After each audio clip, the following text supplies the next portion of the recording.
My name is Josh Napierkowski, and I am the Director of Education here at the South Bend Civic Leader Academy. I'm so thrilled to be here with each of you on this Tuesday and Thursday free online workshops that the Civic is producing as our way of being able to connect with each of you in this time we're all feeling a little alone and isolated. These workshops are being led by our incredibly talented teaching artists and faculty. And if you or any of your family are interested in any of these subjects and would like to learn a little bit more, please feel free to visit us on our website at sbct.org/education. There you can see a listing of all of our classes, our workshops, and our summer camps, which begin in June. Now on to the show. You might be asking yourself, why shadow puppetry? What does shadow puppetry have to do with acting? And the exciting thing is that shadow puppetry is one of the earliest forms of entertainment.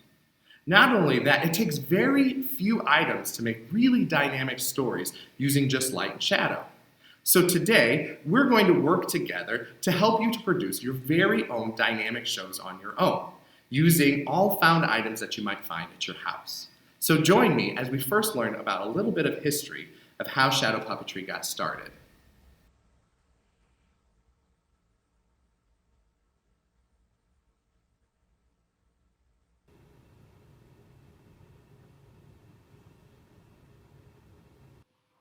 Shadow puppetry is considered one of the oldest forms of entertainment in the world. It began thousands and thousands of years ago in China and India, and the subject of the plays are often folk tales and legends of the past where there's a fight between good and evil.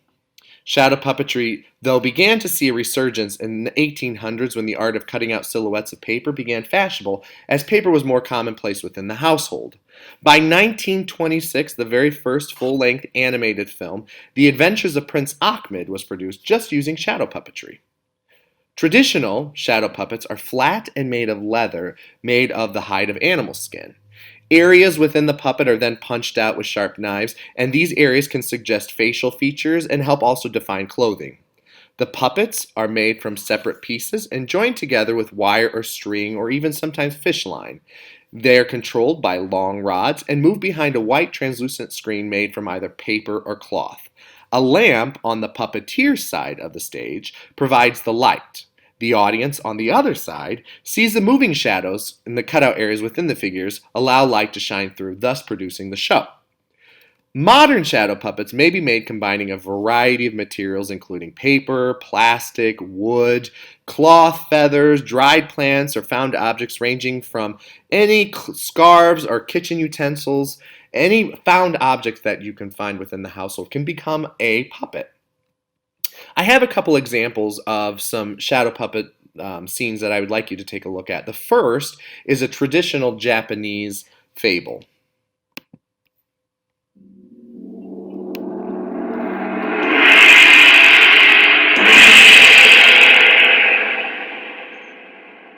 You have but to hear the dreamy legend of Urashima Taro to know the reason for its inspiring power over the artists of fair Japan.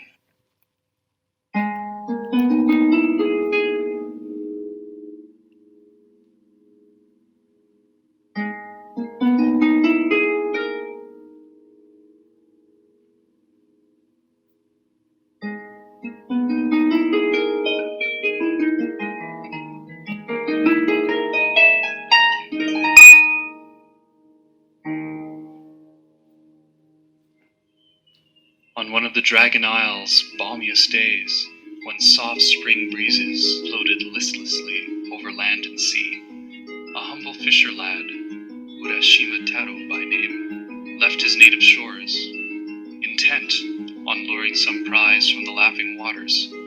He drifted, ere he knew it, far out to sea.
was nearly spent in fruitless toil, when lo, he caught a turtle. Now you must know, as Urashima did, that the turtle is a sacred creature, destined to live 1,000 years if its life be spared. Thus, the wise lad returned the creature to its watery home.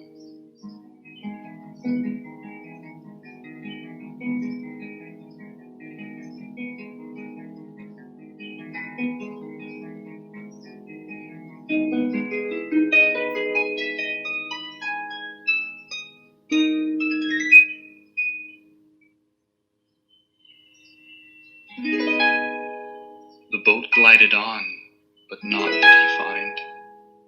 At last, lulled by the rippling water, and fanned by the softest zephyrs, he fell, dreaming.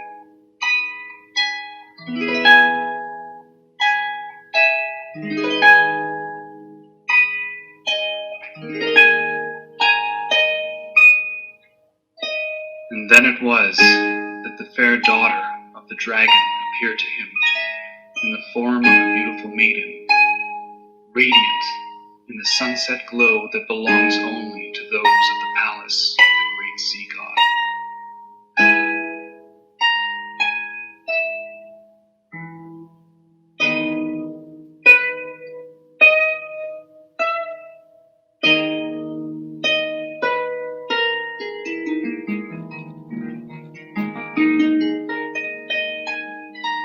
She thus approached Urashima, saying, "Come home with me to my father's castle beyond the sea, and if you wish, I'll be your flower wife, for this day you spared my life."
Thus it was that the humble fisher lad, Urashima became a prince in that evergreen land of perpetual sunshine and brightness.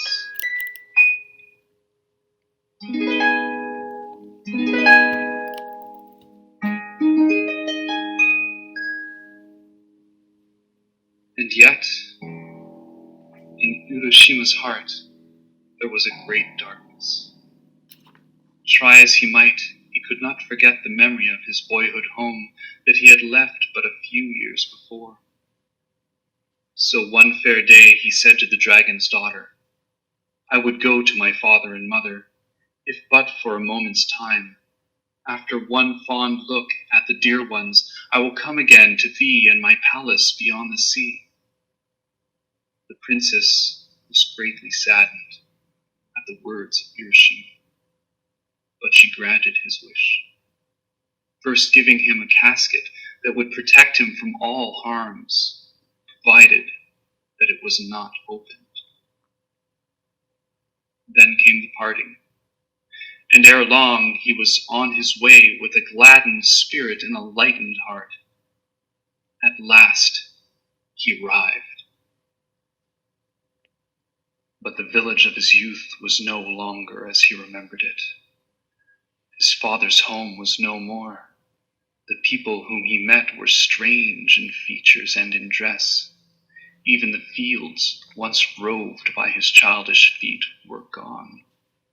None of the passers-by knew of his father or mother. In vain he asked for news of them, until at length he met a man who said that when a boy he had heard his father tell the ancient tale of how Urashima's parents had died of grief on learning that their loved and only son had been swallowed by the sea while fishing.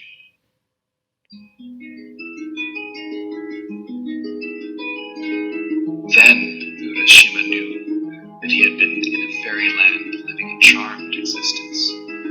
So he yearned long and deep to return to the princess in his former life. But he knew not how to reach the palace of the Dragon King, for in his haste of departure he had failed to learn the means.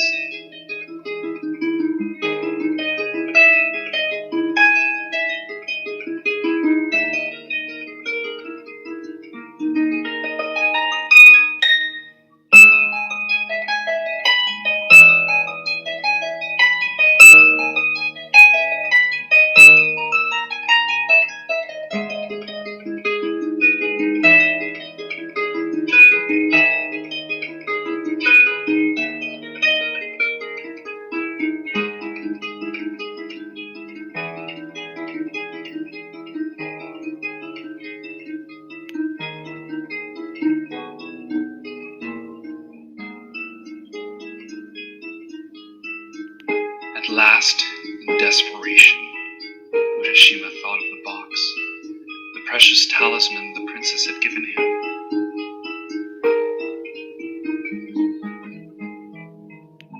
Slowly, he loosened the silken cord that bound it and lifted the lid.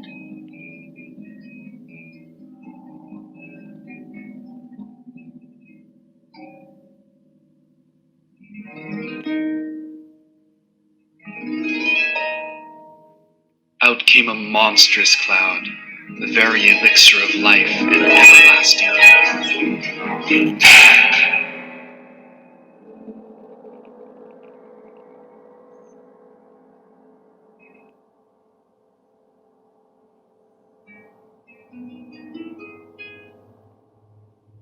So it was that Urashima Tero, but a simple fisher lad, fell lifeless to the earth, more than 400 years of age.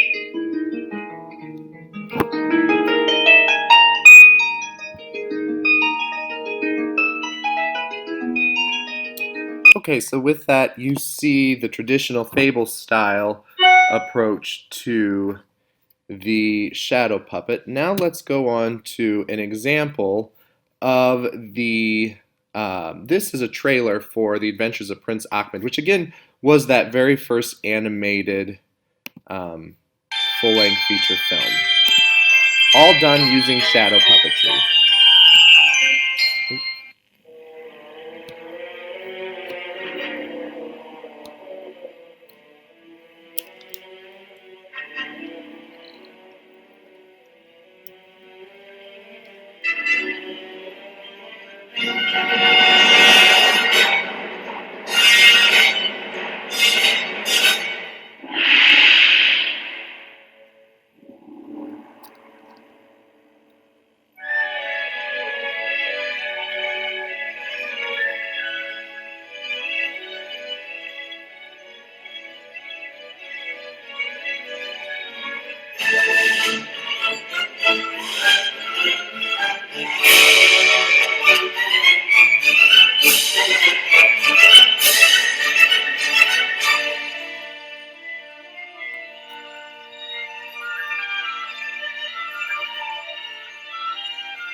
Now that we spent some time learning about the history of shadow puppetry, let's dive right in into making our own puppets. Joined with me today is Mr. Q, one of our other teaching artists, Hi who's going to be guys. assisting me in helping us to make this magic come to life. So, Mr. Q, why don't you go through a little bit about how you've decided to pick your shadow puppet, what you decided to make it out of, kind of go through that background with them. Okay, great. Well, hi guys. Let's talk about making some puppets. Now, the easy thing is you can use anything that you find in your room, whether it be a toy, a favorite animal, an action figure, anything is really possible. And then what you're going to want to do, if it is a found object, you're going to take your flashlight. It works best if you have your parent or a sibling help you with holding the light so that you can trace at the same time. This is a team building activity, friends. Use your flashlight. You're going to put a piece of paper in front of that flashlight and then put your found object in between such said materials, and then you can trace a shadow. The boat silhouette from the flashlight will show up on your paper, and from that you will want to trace. Now, we have also found that you can also use items like from characters from a coloring book, your favorite book. Me and Mr. Q, one of our favorite books is Where the Wild Things Are. So we have picked our dear friend Max, and he's going to be the start of our shadow puppet. So we took a picture of Max and we cut him out. And from that, we're going to then take him and trace him onto one of our paper plates. Now you might be saying, why a paper plate? Paper plates are typical, you have them at home, and they also are a thicker cardboard. Now you can use any Amazon box, any cardboard that you might find at home to make your puppet thicker. That's going to make it so that it's more durable, so that when you're up there and playing against the fabric, it doesn't tear or shred, okay? So we have cut out Max, and then what we're going to do is we're going to take Max onto our paper plate and we're going to trace him out. Once he is traced out, then we're going to cut him out so that he is in the thicker cardboard, okay? So feel free, take some time. We're going to take a break or pause the video while you take your favorite items. This is Harry the Pigeon or a tugboat that I found in my office as well. Find any of the items, anything that you're really excited about that can spark imagination into creating your own story. Find that and then start to trace them out or cut them out if it is a picture, and then we'll meet you back here once all of your items are cut out and traced onto the cardboard, okay?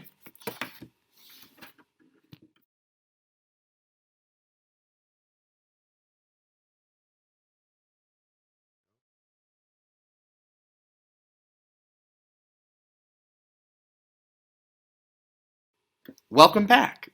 We hope everything went okay with cutting and tracing of your puppet.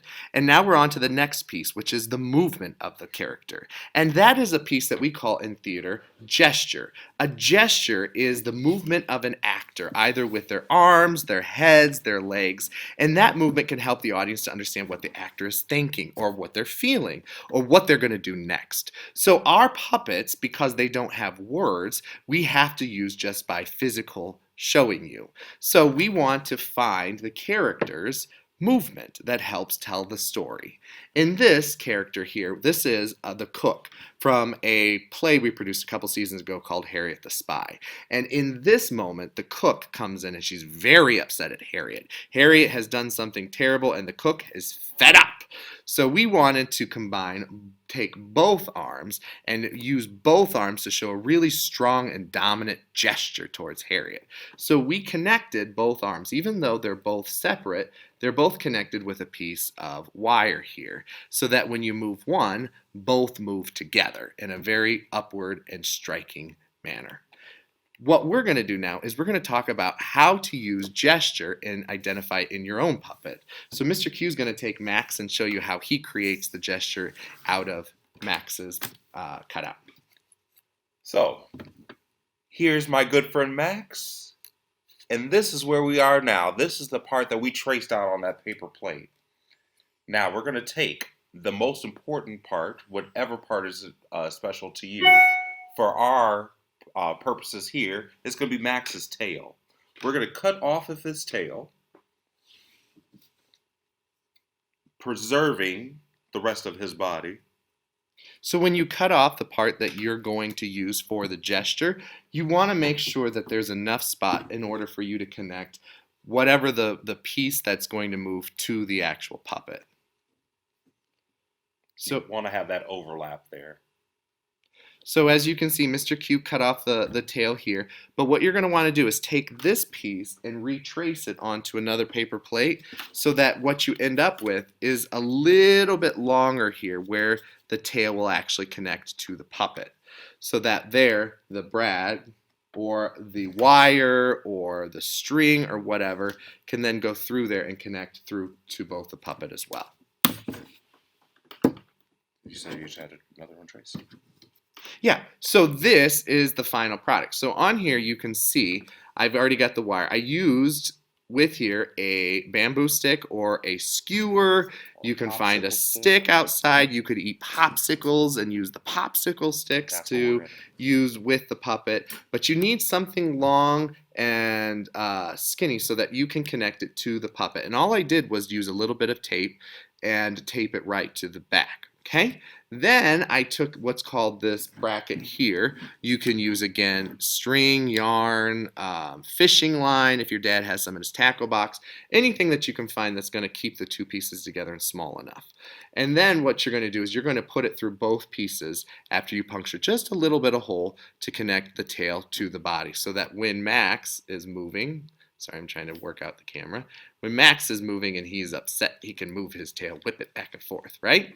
So again, the tail is just a little bit longer so that it connects to the puppet here. Then once your skewer is on, I've added just a little bit of wire. Again, this can be string, anything that you've got small enough around the house that I then taped to the tail to be able to move the tail separately. And there is our puppet. So once your puppets are ready and you have decided where the movement's going to be and connected them, we're going to then next talk about creating and setting up your puppet theater. Yeah.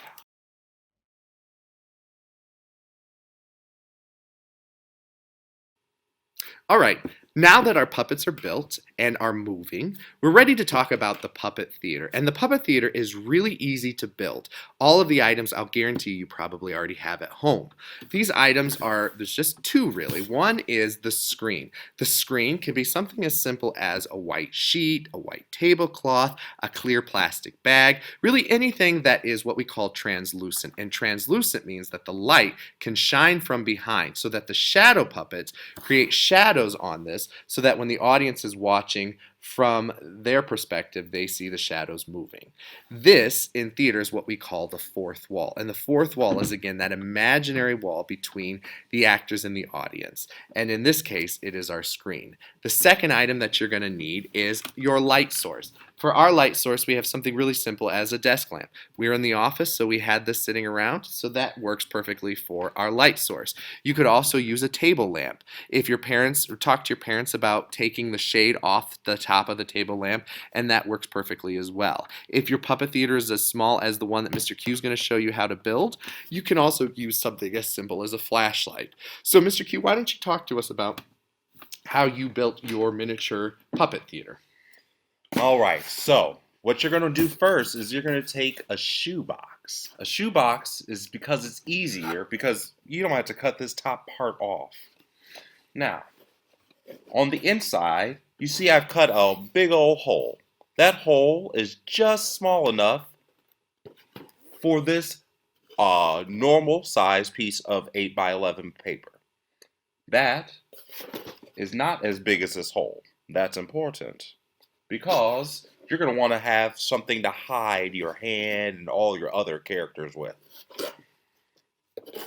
So now that we've shown you how to create your own puppet theater, go ahead and take some time to put these items together. Make sure you talk to your parents if you want to use a table lamp to talk to them about taking the shade off, or wherever you're going to put it, make sure that it is in a safe location that you have enough room to move from behind.